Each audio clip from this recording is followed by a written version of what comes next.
Continue on with our lesson in the SHAAR HAAKUDIM, the creation of the Olam, which is called HAAKUDIM.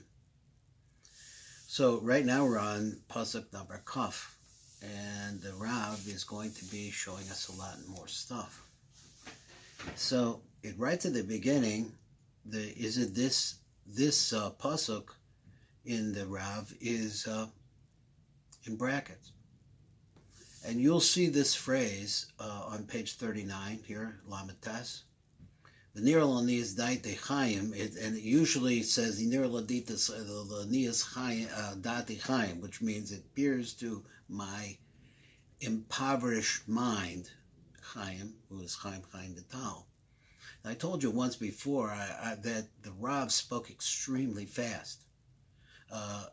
It's like the speed, and this is one of the things that Rabbi Memran talks about in his book and in other places, that the next world, which is right here, is a very different speed than us. We're heavy. So in what we're talking about here, you could see the analogy in how it is that heaviness has to do with the density of something, and it moves slowly relative to something which is much lighter. And what would be that if all the neshamas of all the people that you loved and you cared for were standing right next to you, but the problem is they're moving very fast, you're moving very slow, and you don't know how to look for them. You don't have the means to be able to connect with them. Some of us do, some of us don't. If we wanted to, maybe we could try, but the fact of the matter is they're moving very fast at very different speed because they don't have these bodies. These bodies make us slow. But that's what the Eibshter wants. So now we have a Nir Lanias Daiti Chaim. That's Chaim Vital. It was the one person who could listen to the Rav and write it down like this. Unbelievable.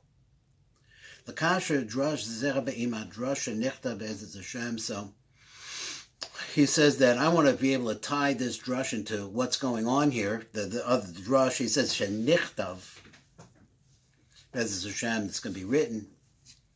God's help. He says. Ki b'chinas ozen hi neshama. Now let's need some other stuff. We said before that neshama went along with ima, the concept of bina. Now we're understanding that it comes along with a concept, another concept, which is called ears. That your ears are digestive, which is what bina is. Basically, is a consolidation. V'chaitim is ruach. You see this in Likutei Moharan. He says he brings the idea of v'chotim. Chotem law is ruach.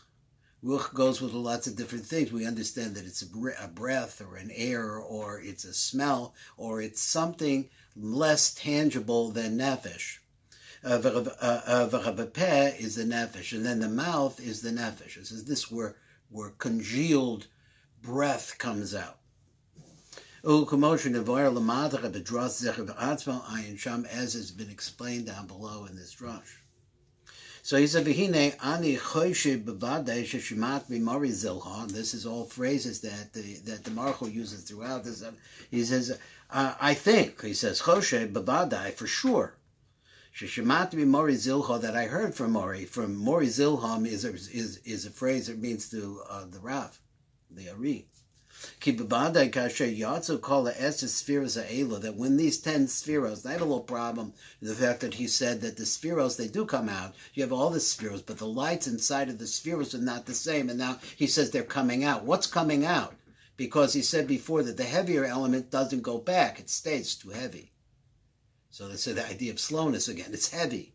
So therefore it can't move so fast. It doesn't move at all. What's coming back is light going into them. Wait a minute, so I'm thinking in my mind, wait a minute, I know I've learned this before, so I'm still learning it again right now. So as I know, he said only 9 lights come back. He just said 10 lights. He said this several times now, 2 times. He said 10. He said 10 spheros come back out of the Pada'ak, but there's only 9 lights here. And then only 9. Remember, he says a Kesser stays there. The ore of Kesser, that is the highest level of it, stays. It's only 9. You have maybe 10 kalim, but you only have 9 lights. That's a problem he's going to have to deal with later on. Right now, he's teaching us more language that we really need. He says, so now let's say all the 10 spheros come out. Bo kol b'china shel neranki klulim b'chem. All of the aspects of the neranki was in each one of these. I don't know what he means yet. But what the truth is that the only part that you can see, like I say like this, imagine that you have a light board here. It has 5 lights in intensity. Now, again, the lights of the Ein Sof, the lights of spirituality, would be less physical as you got to the higher one. So you have a big bright light called Nefesh, and then they get dimmer and dimmer and dimmer until you get to the last one, which is the Yechida. You can't hardly see it. They don't even know it's there. But actually, if you arrange them, and say you had one of those cups, those collapsible cups that, a little bit. So if you were able to compact them into one,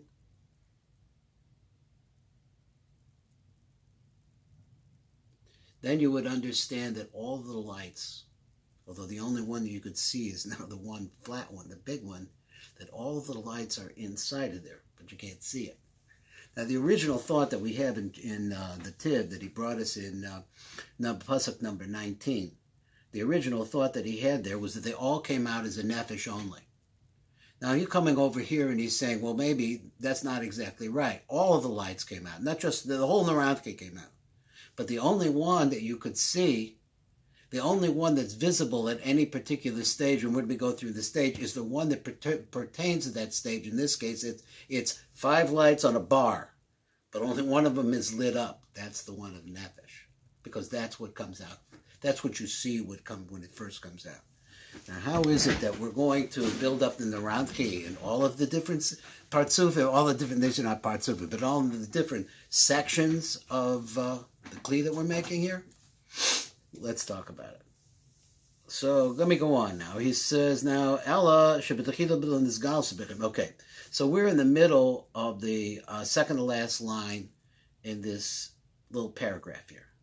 The motion is by the drush nishmas adam atachtain. So there's a drush about the nishma of adam atachtain. That's us, lower man. This can be found in Eitz Chaim Shartal, and the truth is that I learned Shartal, PEREK, but I don't remember the drush. So it's a very common site reference, and there's so much here that you may have a taste for it when you see it, but you could forget the drush unless you're a teacher and that you're always going over this drush, which I don't think is such a bad thing, but right now I'm not going to go over there. So let's just say there's a drush over there in Shartal. Now Shartal is the number 39. It's the 39th Shar in the Eitz Chaim. It's a very ethereal SHAAR. That all of them came out originally together, bundled up together. And then after that, each one of them reveals himself by itself. Nefesh, v'achakach ruach, and so on and so forth. And we're going to see it's like, again, the panoply of the 5 light bar. The first one is lit up. And then you got to find a way to get the second one lit up. And all the way up, we're going to light them up. Whatever that means. And that's what we're building here. Now let's look at number Kaf, light print only. In the number Kaf, that's number 20, light print only. Marchu Mosif, now the Marchu, Chaim Vital is called the Marchu. Moreno, Rabbeinu, Rav, Chacham, Chaim Vital. The Rav Chaim Vital. So you should know that Chaim Vital was a tremendously powerful Makubal. And I have to get back to the next part about the life and history that was surrounded the Rav, because people have the wrong idea about Kabbalah. People think that maybe it started with him, or you see a lot of misprints for those of you who read Kabbalah books or listen to some famous rabbis who don't know anything about Kabbalah, but they want to say something about it, and so they usually say something bad. And that it comes out that they say that Moshe de Leon wrote the Zohar. This is a lie, or just a misimpression. If you change the word wrote to the word published, which is actually the word, you want to smear it, so you say wrote it. So some guy named Moshe de Leon. He wrote it. No, he didn't wrote it. He published it. It existed since the time of Shema Bar Yochai, but great secrecy. This person was tremendous, but Kubal actually brought it to light. Where? In Spain. This is where all things were happening at the time that Kabbalah started really becoming big in the Mediterranean world. Spain was by far, it was 60% of the Jewish people lived in Spain. Compared to small numbers that lived in France and the German Rhineland, etc. Even in North Africa, everything was going on in Spain. That's where the action was. Everybody needed to be there. We could live there. We could prosper there. Difficult place, but lived there almost 1,500 years. Let's go on and see what the Maruch says. So the Maruch says, "V'mosiv l'boyer lama called the bechinos bol b'techidah brak b'bechinas nefesh shalachem." Why did all the bechinos come out only as a nefesh? Now later on, this could be possible that it's a very big idea, but we're just fact. When the spheros come out of the Pada'ak, they come out only with one light. It's the biggest, brightest light called nefesh. Now, one way, like as I said before, it's like in one way, it's the biggest, brightest light, but we understand that the more physical that something is, it means the lower that it is. So like we analogize nefesh to the liver.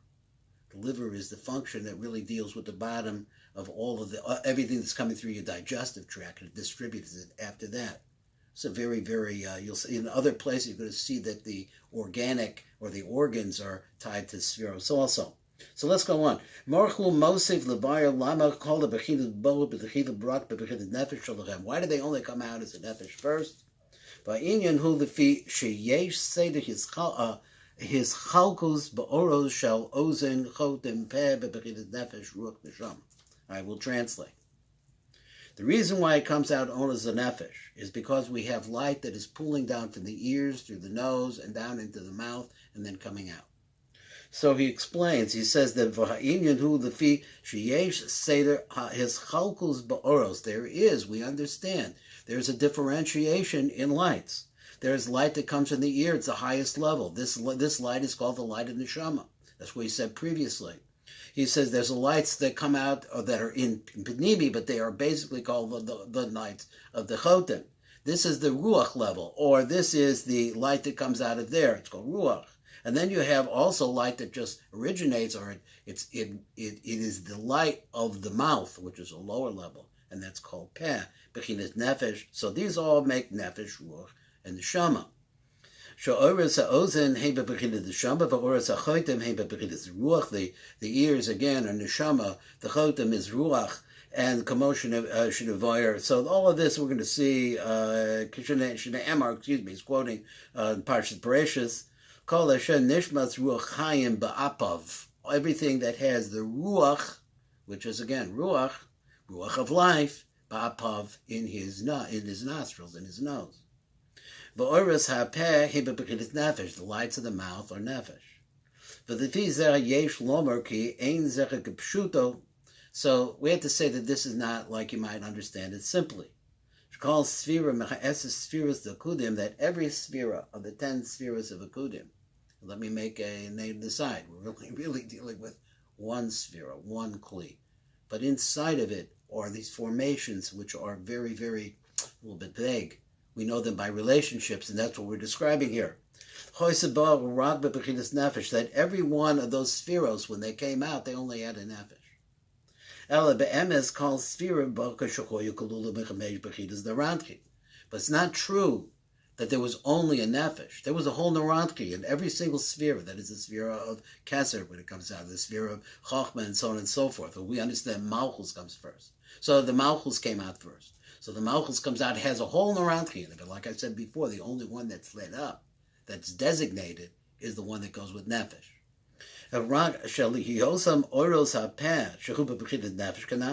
So once we understand that there are lights of the mouth, and that the mouth, which says is what he said, what was his phrase? Okay, I'll get to it. Malchus Peh, that's what I was looking for, the word Malchus Peh, because Malchus is another word for Nefesh. So all these interchangeable words, it depends on what we said. So Malchus could be a sphere, Nefesh could be an ore. You have an ore inside of the sphere. So it's different kinds of ways we talk about the same thing.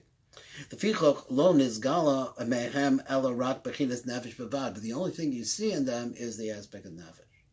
The SHAAR bechinas the ranchi. He calls it now. He says not the ranchi. So we already used that. All the ranchi, the rest of it, hoya behelim. They were hidden there. Again, it's the only one that's lit up is the one on nefesh. Kokol sheyatza oras nos nosafim, and as more lights come in, so the first thing that comes out is now he's giving a hint to what we're going to be learned. So the first light that comes out is a small one. It's Malchus. It has only a nefesh in it. But what happens when the next piece comes out? That is when Yesod comes out. It's going to be a bigger light because it's a higher light, because it's higher than Malchus. So Malchus, you're going back the other way. This is called Latata de Elo, Latata de Elo. It's a Latata de Elo going from the bottom to the top. Nizgala bechinas nosafas because sphera shuyatza chabev shuyatza kodem. So therefore, the new light is going to shine into the old light. So if you have a new light, which is a ruach, it's going to shine into the old light, which is a nefesh, and that is going to be the function that's going to light up the second light.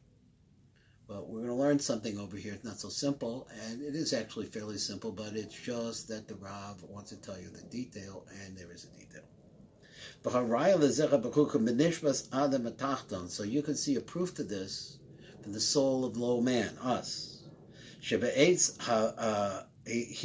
voldo, the time when he gives birth. He has the entire narantchi. The same thing that he did in the previous one. He used this metaphor again. So here's me. I got born, a long time ago. I was born, not got born. I was born back when. And when I came out, I let a nefesh going. What's a nefesh do? It keeps you alive. That's what it does. It doesn't. It's not refining anything other than physical stuff. But the only thing, I have a whole narantki when I'm 1 instant old. Whole narantki. The only thing that I need right then is a nefesh. And then after that, as I grow up a little bit, then I start to get a ruach, and became SHAAR bechinos, and then after that, all the rest of the bechinos. And so here we are. We've really done well. I'm trying to figure out how to do this, and it feels more comfortable to me now that we're doing a POSUK in the Rav, and we're taking the Tiv, and we're really reading what the Tiv's ideas on that are, and etc., etc., etc. All the best.